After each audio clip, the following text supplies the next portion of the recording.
자, 하나님의 복된 말씀 오늘요. 먼저 같은 내용이 있는 내용인데 예레미야를 먼저 한번 보고 우리 마지막 열왕기하를 보도록 하겠습니다. 예레미야 37장. 제가 가진 성경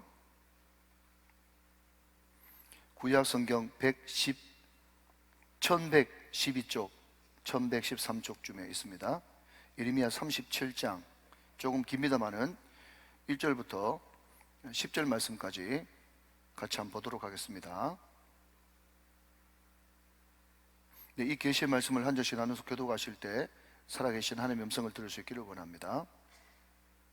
1절 제가 받들었습니다. 요시아의 아들 시드기야가 요야김의 아들 고니야가 요야긴의 또 다른 이름입니다.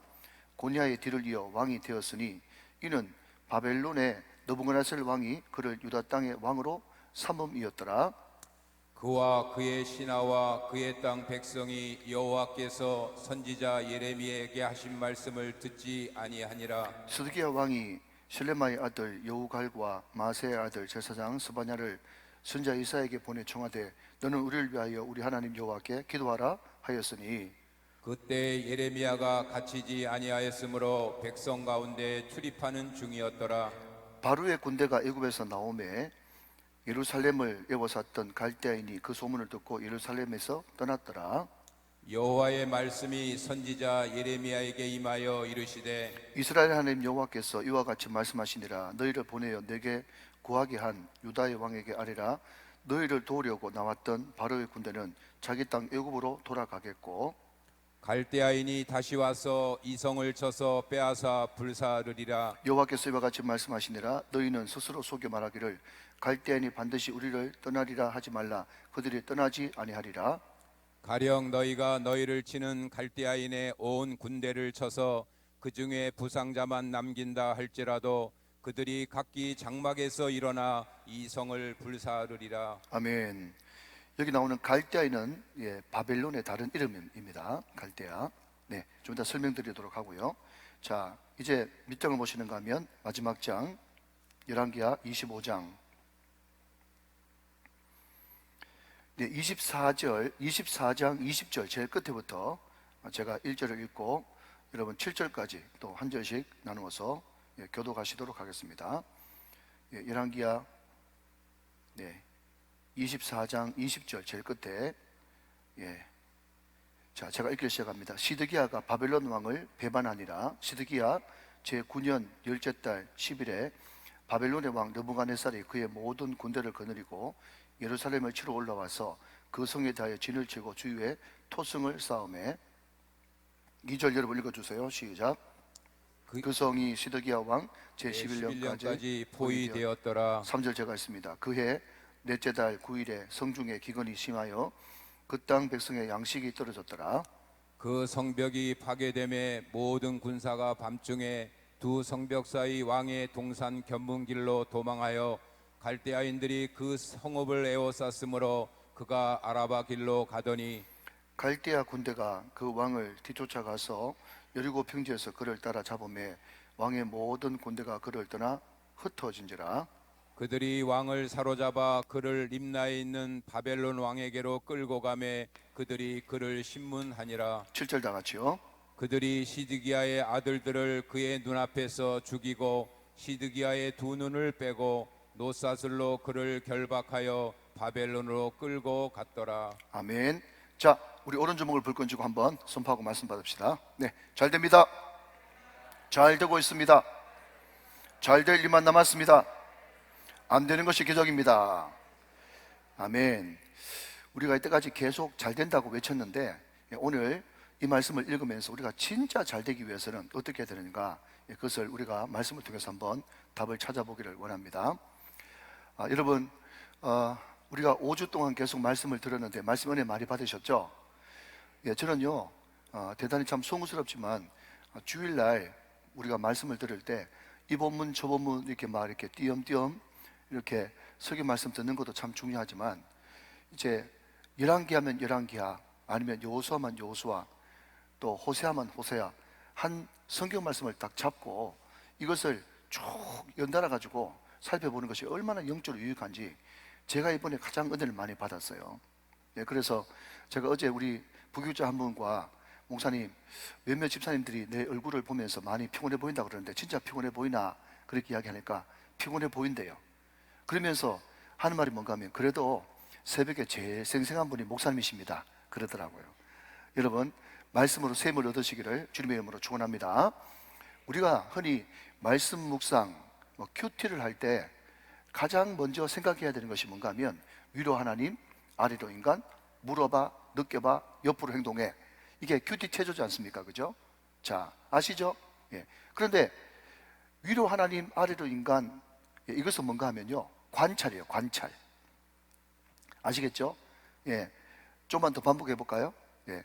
하나님 플러스 형용사는 하나님의 성품, 하나님 플러스 동사는 하나님이 행하신 일, 사람 플러스 잘한 일은 하나님 앞에 영광 돌릴 일, 사람 플러스 잘못한 일은 회개해야 될 일. 그게 위로 하나님, 아래로 인간인데 그것은 관찰이에요. 관찰. 그 다음에 물어봐, 느껴봐. 이것은 해석입니다. 해석. 그죠? 물어봐, 느껴봐. 이게 해석하는 거잖아요. 내 스스로 물으면서. 옆으로 행동에는 뭡니까? 적용이죠. 적용. 자, 한번 따라 하실까요? 관찰, 해석, 적용. 시작. 자, 위로 하나님, 아래로 인간은 뭐라고요? 관찰. 물어봐, 느껴봐는요? 해석. 옆으로 행동에는요? 적용이에요. 여러분, 이 세 가지가 다 중요한데, 그러나 그럼에도 불구하고 부인하지 못할 사실은 뭔가 하면요, 관찰이 잘 되어야, 한마디로 말씀드리면 성경 본문의 진짜 진의 그 뜻이 뭔지 잘 알아야 거기서부터 뭔가를 붙들고 해석을 할 수 있고, 뭔가를 붙들고 해석을 해서 적용할 수 있는 거지. 관찰을 잘못해버리고 엉뚱하게 관찰하면 이단 돼버리는 거예요. 그러니까 여러분, 그냥 성경에는 새, 시, 그것이 여러 가지로 해석이 될 수 있거든요. 그런데 신천지 같은 경우는 새는 사단이다, 시는 말씀이다. 시는 말씀 말고 딴 것도 있거든요. 예, 그러니까 해석이 너무너무 중요하단 말이죠. 관찰이 너무너무 중요하단 말이죠.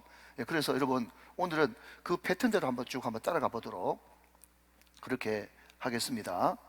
자, 여러분, 24장 20절 제일 말미에 보니까 시드기야가 바벨론 왕을 배반했네요. 그죠? 왜 배반이라는 단어를 쓸까요? 우리가 아까 읽었던 예레미야 37장에 보니까 요야긴을 폐위시키고 요시아의 아들이었던 시드기야, 여러분 쭉 읽어보시면 요아하스하고 시드기야하고 엄마가 같아요. 예, 그러니까 요아하스, 요야긴, 시드기야, 이 네 왕 가운데서 요야김의 아들이고, 요아하스, 요야김, 시드기야는 다 요시아의 아들이다. 제가 어제 말씀을 드렸죠. 예, 그런데 요아하스하고 시드기야는 엄마가 같아요. 예, 그리고 요야김은 배다른 형제고. 자, 이해되시죠? 자, 그런데 그 조카였던 요야긴을 폐위시키고 시드기야를 남유다의 왕으로 삼아준 주체가 누군가 하면요, 바벨론이에요. 바벨론이 왕으로 삼아줬단 말이죠. 그게 우리가 방금 읽었던 예레미야 37장에 있는 내용이에요. 그런데 당연히 바벨론이 왕으로 세워줬으면 충성을 다해야 되겠죠.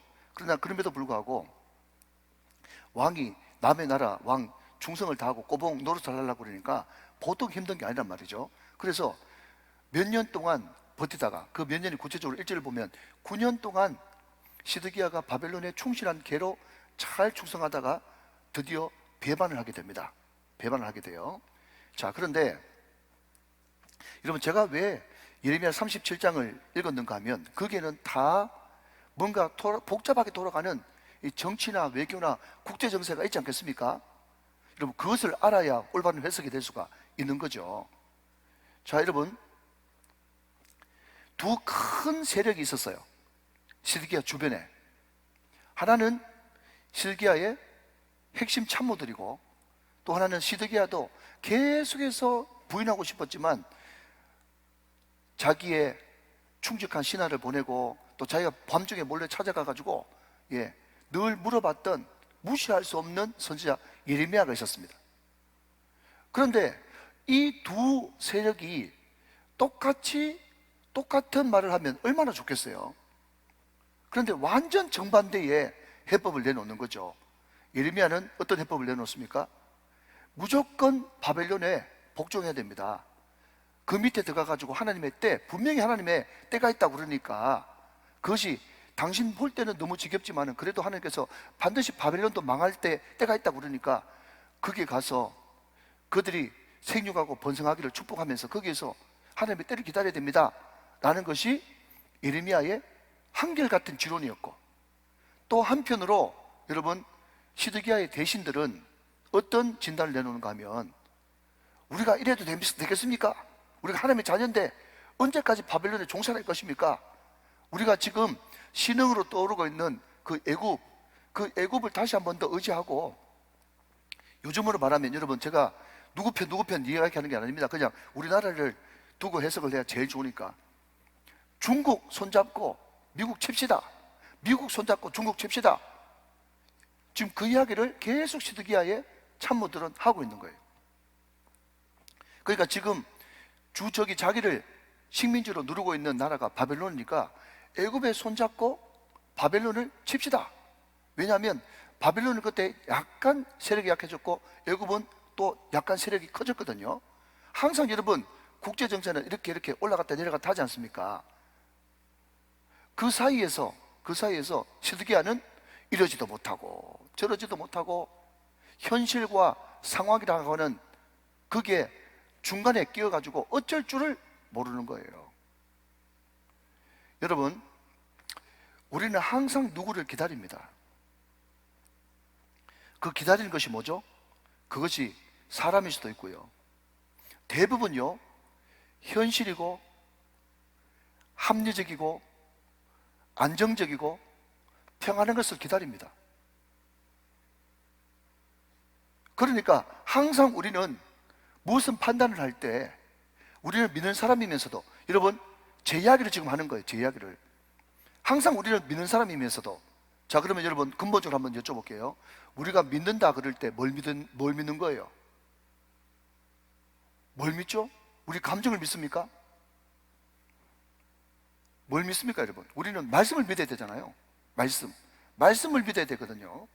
말씀을 믿어야 되는데 우리는 말씀을 믿지 않고 상황 돌아가는 거 보면서 그 상황을 믿어요. 어떤 상황요? 꽤 괜찮은 상황, 합리적인 상황, 부담이 덜 되는 상황, 나한테 유리한 상황, 이 상황을 믿는단 말이죠. 그런데 여러분 오늘 본문에 등장하는 이 시드기야는 말이죠, 상황을 보니까 바벨론은 잠시 다운되고 애굽은 잠시 업되고, 그런데 예레미야는 내가 그 결정을 하면 너무 쪽팔리는 거예요. 바빌론에 계속 거기에 붙어 있잖아요. 그러니까 너무 힘들기도 하고 부끄러운 거예요.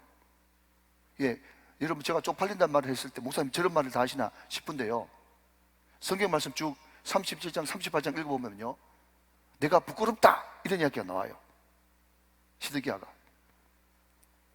그런데 항상 신하들 중에서는요 강경론자들이 있거든요. 강경론자들이 있어가지고 붙읍시다, 우리가 애굽을 이용해서라도 바벨론 한번 확 뒤집어 봅시다, 이 소나기에서 한번 벗어나 봅시다, 그렇게 이야기하는 사람은 항상 있는데, 그 상황이 보니까 이쪽이 더 합리적이고 백성들이 막 핏대를 올리면서 열광을 하니까 시드기야가 하나님의 말씀을 버려버리고 상황에 더 유리한 합리적인 판단을 해버립니다. 자, 여러분 한번 따라해 보실까요? 잠깐의 승리.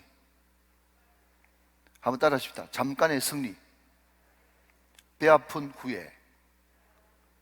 잠깐의 승리고 뼈아픈 후회입니다. 물론 여러분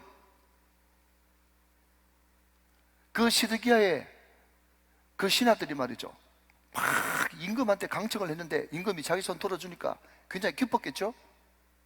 그리고 그 임금이 그 신하들의 이야기를 듣고 이 사신을 애굽 왕에게 보내가지고 애굽이 도와주기로 동맹을 맺고 철떡같이 약속했었을 때 그 기쁜 소식을 가져왔을 때 얼마나 열광하고 기뻤겠어요.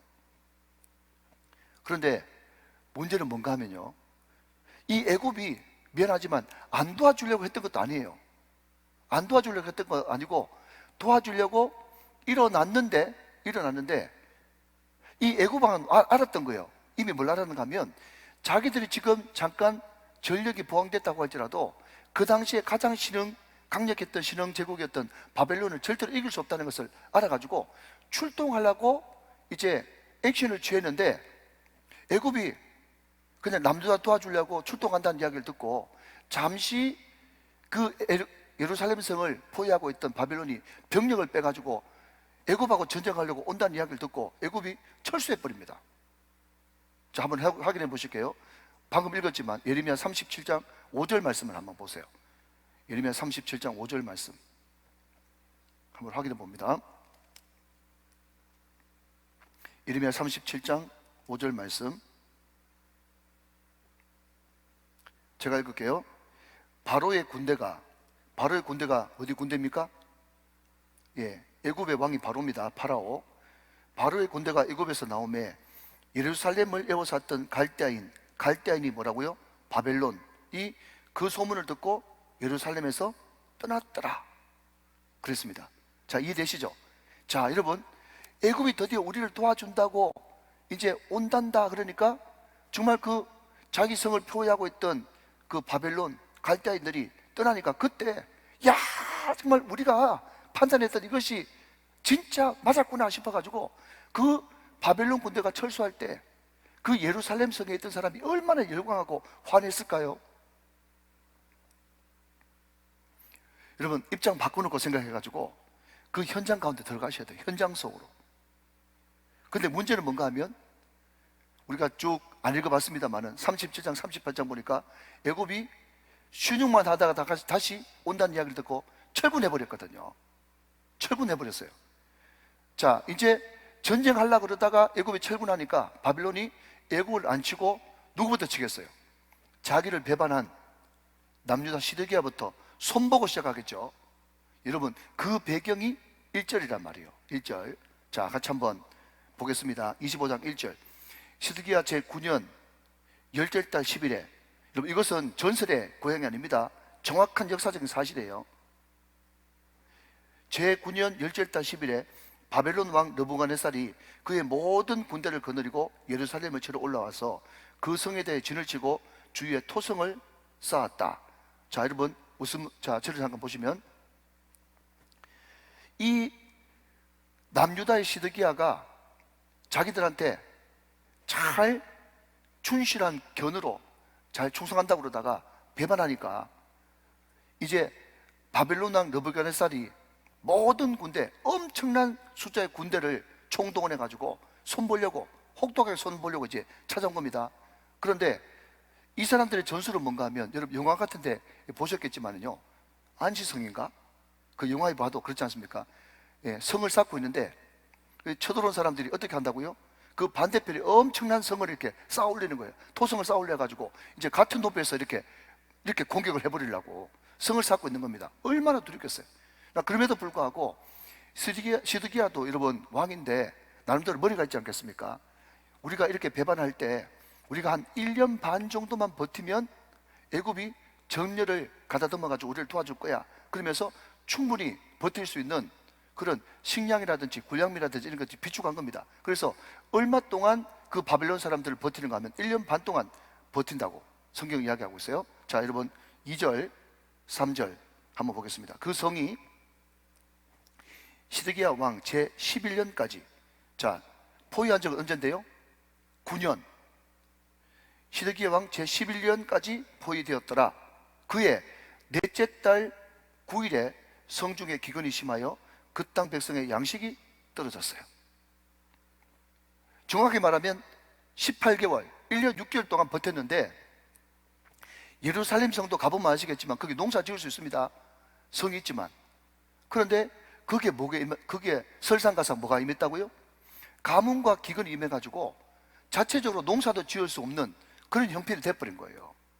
자, 그러면 묻습니다. 하늘의 비는 누가 주관하신대요? 하나님이 주관하시죠. 그러니까 만약에 시드기야가 군량미를 충분히 준비하지 않았다고 할지라도 하나님이 살리려고 하는 그런 마음만 있었으면 하나님께서 이런 비와 늦은 비를 허락하셔가지고 얼마든지 농사 지어서라도 버틸 수 있는 힘을 주셨을 줄 믿으시죠? 그렇게 그게 하나님의 능력 아닙니까? 하나님은 얼마든지 하시려고 그러면 하시는 분이시거든요. 그런데 시드기야가 1년 6개월 동안 최선을 다해서 자기 나름대로 계산했었겠죠. 1년 6개월치 하면 애굽 사람들이 우리를 도와줄 것이고 또 예루살렘 여기서도 자체적으로 농사 지을 수 있으니까 얼마든지 먹고 사는데 지장 없고 버틸 수 있을 것이다, 항진할 수 있을 것이다 생각해서 배반했을 것 아닙니까? 그런데 그것이 자기 뜻대로 된 것이 아무것도 없는 거예요. 자, 여러분, 첫 번째입니다. 항상 우리들은 하나님의 말씀이냐, 좀 더 합리적이고 현실적이고 나한테 유리한 상황이고 현실이냐 라고 하는 이 두 가지 선택 가운데서 말씀을 믿지 않아요. 상황을 믿어요. 그러면 여러분, 이 상황을 믿는다는 것을 바꿔 말하면요, 어떤 뜻이 되는가 하면요, 이 상황이 이런 식으로 진행될 것이라고 하는 자기 판단을 믿는 거예요. 여러분 잘 들으십시오. 이것은 철저하게 저와 여러분의 현실 문제입니다. 여러분, 우리는 믿는 사람들입니다. 다시 한번요, 우리가 누굴 믿어야 되는데요? 하나님의 말씀을 믿어야 되는 거예요. 그런데 시드기야는 철저하게 상황을 믿었는데 이 상황은 좀 더 좋아질 것이라고 하는, 좀 더 유리할 것이라고 하는, 좀 더 합리적이고 현실적일 거라고 하는 이 상황을 믿는 거죠. 그 상황을 믿는 것이 아니라 결국은 그 상황을 결정하는 자기 판단을 믿는 거예요. 자, 그런데 1년 반만 버티면 애굽이 도와줄 줄 알았는데 1년 반만 버티면 예루살렘에서 정상적으로 농사가 돼가지고 먹고 사는 데는 지장 없이 버틸 줄 알았는데 그 상황대로 자기 판단한 대로 됐어요, 안 됐어요? 안 됐습니다. 그래서 여러분, 많은 실패하는 사람들, 상황을 믿는 사람들이 늘 하는 말이 뭔가 하면요, 그렇게 될 줄 알았나 그러는 거예요. 그렇게 될 줄 알았나. 이게 여러분 짧은 승리 뼈아픈 후회예요. 오, 제발 사랑하는 성도님들, 기가 좀 열리시기를 주님의 이름으로 축원합니다. 기가 좀 열리시기를 주님의 이름으로 축원해요. 많은 리더들이 예수를 믿는다고 하면서도 상황을 믿어요. 좀 더 나은 현실, 좀 더 합리적인 판단, 자기의 유일한 판단. 결과는 여러분 안 좋습니다. 당연히 될 줄 알았는데 하늘도 안 도와주셔가지고 여러분 그 땅 가운데 가뭄과 기근이 임했다니까요. 왜 이런 일이 벌어졌습니까? 라고 이야기했더니요, 시드기야가 여러분 하는 소리가 귀에 쟁쟁하게 들리지 않습니까? 내 그럴 줄 알았나요?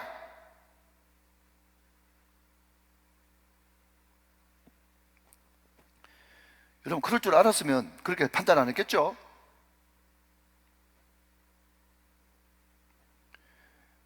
굉장히 무책임한 말입니다. 그러면 여러분 입장을 바꿔놓고 생각하고, 저도 이 말씀을 묵상할 때 뭐라고 이야기했는가 하면, 내가 그러면 신이가, 나도 인간이고 나도 연약한 사람인데 어떻게 이렇게 될 줄 알고 그러면 네가 올바른 판단만 할 수 있겠는가? 내가 그럴 줄 알았나? 이게 너무 빠져나가기 쉬운 여러분 탈출구예요. 그래서 여러분, 이것이 말이 안 되는 것이 뭔가 하면요, 여러분 앞에 있는 전제가 없이 이런 일이 터졌으면 시드기야도 인간인데 여러분 당연히 맞죠. 뭐 빠져나갈 수 있는 탈출구, 설정구죠. 이럴 줄 알았나 그 말이.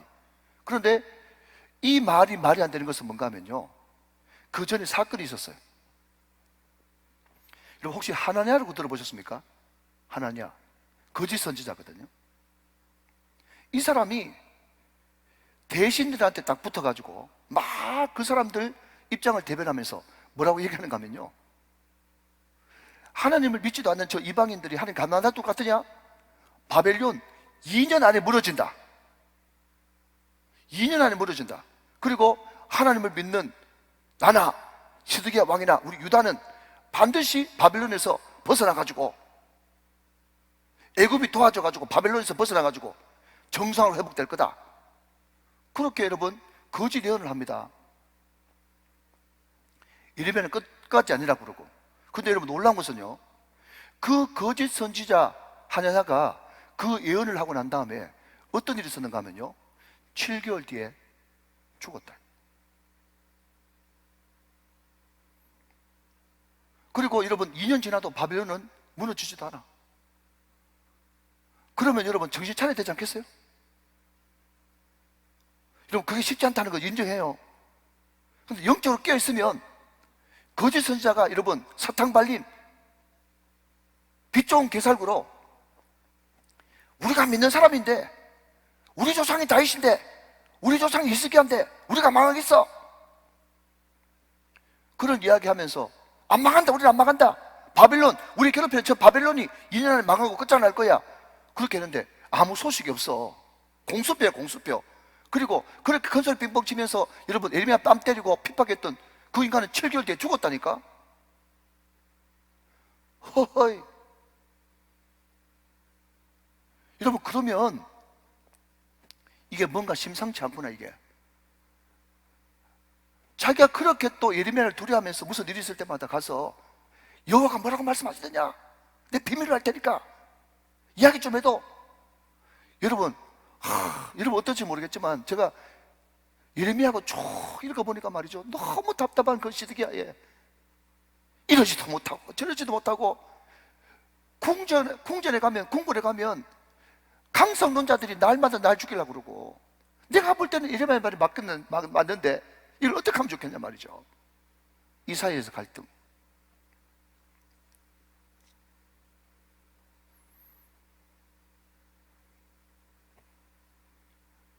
자, 좀 봅시다. 4절, 25장 4절. 결국 예레미야 예언대로 이 성벽이 파괴되매 모든 군사가 밤중에 두 성벽 사이 왕의 동산 견문결로 도망하여 갈대아인들이 그 생업을 에워쌌으므로 그가 아라바 길로 가더니, 결국 여러분 성이 허물어져 버리면 이제 끝장나는 것 아닙니까? 그러니까 그 갈라진, 그 무너진 성 사이로 이제 백성들이 막 도망치기 시작하는 거예요. 5절 좀 봅시다. 갈대아 군대가 그 왕을 뒤쫓아가서 여리고 평지에서 그를 따라잡음에 왕의 모든 군대가 그를 떠나 흩어진지라. 그들이 왕을 사로잡아 그를 린나에 있는 바벨론 왕에게로 끌고 가매 그들이 그를 신문하니라. 7절. 그들이 시드기야의 아들들을 그의 눈앞에서 죽이고 시드기야의 두 눈을 빼고 노사슬로 그를 결박하여 바벨론으로 끌고 갔다. 그랬습니다. 자, 여러분 들어보십시오. 만약에 우리가 잘 아는 순교자들처럼 우리 순교자들이 여러분 사형도 당하고 또 죽창에도 찔려 죽고, 또 조기철 목사님 같은 경우는 여러분 모판 위에 걸어가기도 하고, 어떤 초대교회 순교자들은 톱에 켜서 죽기도 하고, 사도들은. 그럼에도 불구하고 여러분 너무나 잔인한 그런 죽음을 당했지만 우리는 그 사람들을 영광스럽다고 이야기합니다. 그렇죠? 그런데 이 시드기야의 불행은 말이죠, 시드기야의 불행은 그냥 자기 눈앞에서 자기 왕자들 다 죽었어요. 여러분 자기 눈앞에서 왕자들 다 죽는다는 말은 무엇을 의미할까요? 다시는 남유다에 희망이 없다는 것을 의미하는 거예요. 왜? 자손이 다 끊어졌으니까. 그러니까 시드기야 두 눈으로 마지막 본 것은 뭔가 하면 자기 아들들이 자기 눈앞에서 다 죽는 그게 마지막 장면이에요. 그리고 자기는 눈 빠지고 쇠사슬에 끌려가지고 바빌론으로 끌려갔습니다. 그런데 여러분 저는요, 그 자체도 너무너무 비참하고 안타까운 현실인데, 그럼에도 불구하고 더 안타까운 것은 뭔가 하면요, 그 마지막 순간에 여러분 방금 읽으셨겠지만 그렇게 애굽을 이야기하면서 독립을 이야기하면서 강성을 이야기하면서 큰소리 쳤던 부하들이 다 떠나가고 자기 호위병들이 다 떠나가고 주위에 아무도 없다는 거예요. 여러분 이게 말씀이 아닌 늘 상황을 쫓아서 나한테 더 유리한 상황, 합리적인 상황, 명확한 상황만 쫓아가지고 가는 사람들의 마지막 최후 비참함이라는 것을 저와 여러분들이 꼭 좀 알았으면 좋겠어요. 우리가 말씀을 택하지 않고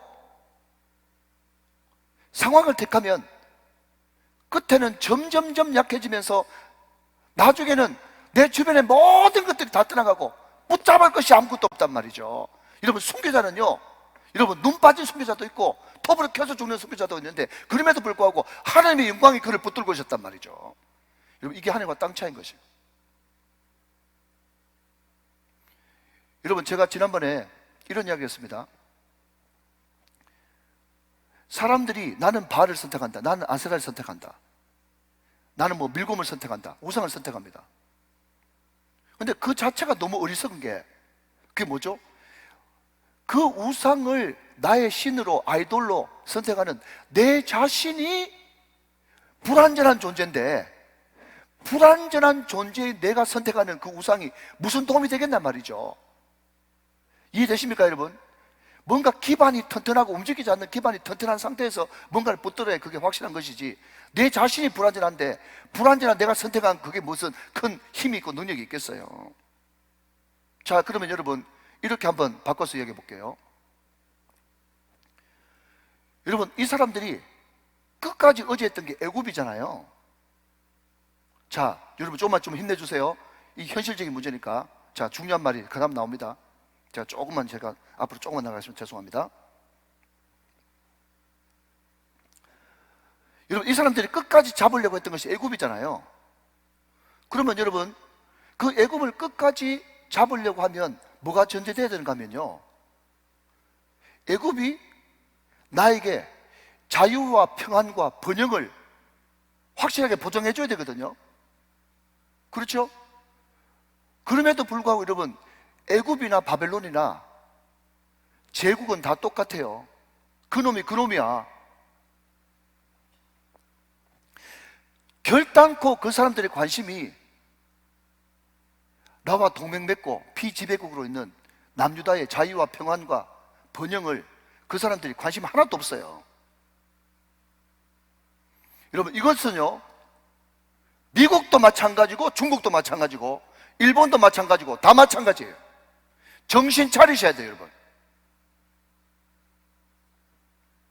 제가 이 설교를 주일 낮에 할까 싶었다가도 괜히 그럴 필요 없다 싶어가 제가 기도하는 여러분 앞에서 하는데, 여러분, 1번이 대통령이 되든 2번이 대통령이 되든 그 사람들이 우리한테 진정한 자유와 평안과 번영을 줄 수 없어요. 정신 차리시기 바랍니다, 여러분. 다만 슬픈 것은요,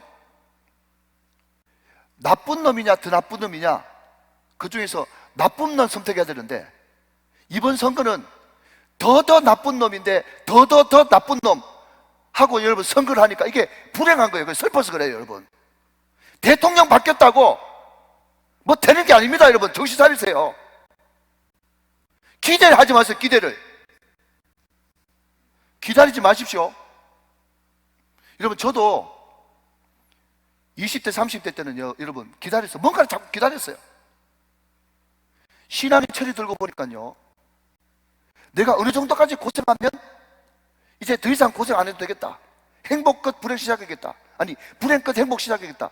어느 고비만 넘기면 우리 교회가 이제 시온의 대로가 확 밀려가지고 아무 문제 없이 가겠다. 사람들은 다 그런 생각을 하고 있지 않습니까? 이 고비만 넘기면. 여러분, 제가 단호하게 이야기합니다. 그런 날은 없어요. 다만 어떤 날이 그날인가 하면요, 나는 상황을 선택하지 않고, 나는 환경을 선택하지 않고, 난 어떤 일이 있어도 하나님만 붙들고 말씀만 선택하겠다. 나는 다른 사람과 다른 선택을 하겠다. 결정하는 순간, 다른 선택을 하는 순간 다른 환경이 나한테 주어지고, 그것이 나한테 진정한 자유와 평화와 번영을 갖다주는, 여러분, 샬롬의 역사가 바로 그 자리에 있는 것입니다. 사랑하는 여러분, 당장 오늘 이 시간에 하나님, 나는 말씀만 선택하기로 결정합니다. 나는 잠시 찰나의 환경과 상황에 집중하지 않고 영원 세계에 계시는 하나님을 바라보면서 주님과 맞닿아 있기를 소망합니다. 나의 모든 가치관이 하나님 나라와 맞닿아 있기를 결정합니다. 그렇게 결정하면서 하나님을 선택하는 순간, 바로 그 순간, 바로 오늘 지금 이 시간이 진정한 자유와 평화와 번영의 시간이에요. 믿으시기 바랍니다. 믿으시기 바랍니다. 우리 예수 믿는 사람들은 바로 그 순간을 선택하면서 살아야 되는 거예요. 여러분, 미국 손잡으면 미국이 우리한테 뭘 갖다 줍니까? 여러분, 중국 손잡으면 중국이 우리를 뭘 갖다 줍니까? 여러분, 우리가 러시아 얼마나 여러분 미래라고 생각했습니까? 자기들 여러분 수 틀리면요 당장 적대국으로 만들어버리는 게 세계 정세입니다. 여러분, 정신 차리셔야 돼요. 그런 것은 신기루고 파랑새가 없어요. 우리는 자꾸 나온 형편과 상황을 기다리는데 기다리지 마세요. 실망합니다. 우리가 오직 기다려야 되는 것은 하나님의 은혜요, 하나님의 말씀이요, 그 말씀에 순종하는 나. 그래서 그 영원한 말씀과 순종하는 내가 만날 때 거기에 우리가 그토록 기다리던 진정한 만족과 진정한 행복이 도래하면서 나는 어떤 것도, 너무 크신 분 예수님이, 우주보다 더 큰 예수님이 내 마음속에 확 들어왔기 때문에 우리는 어떤 것도 부럽지 않고 어떤 것도 두렵지 않게 되는 것입니다. 여러분, 그것이 바로 하나님의 나라입니다. 여러분, 성금 마쳤습니다. 다만 그를 위해서 우리는 기도해 줄 뿐이에요.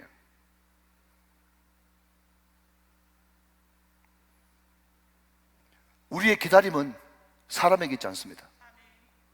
오늘 이 말씀을 꼭 간직하시면서 절대로 쓸데없는 것을 기대하지 말고 오직 하나님의 통치를 기대하십시오. 그리고 그분이 나와 접촉, 무죄한 자로서, 무죄한 자로서, 죄가 없으신 분으로서 피를 흘려 예루살렘 전체에 피를 뿌리신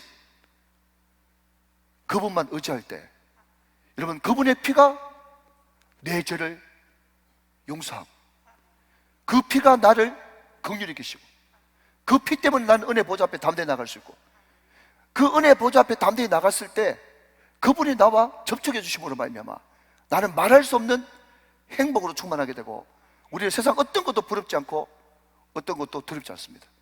여러분, 진정한 자유인은, 여러분 정말 여러분이 성령 충만하다는 것을 증명하시려고 그러면 나는 어떤 것도 두렵지 않고 어떤 것도 부럽지 않습니다. 주 예수보다 더 귀한 것은 없네, 예수밖에 없네. 이것이 하나님 나라의 삶의 방식인 것입니다. 우리 모두 자리에서 일어나십시다.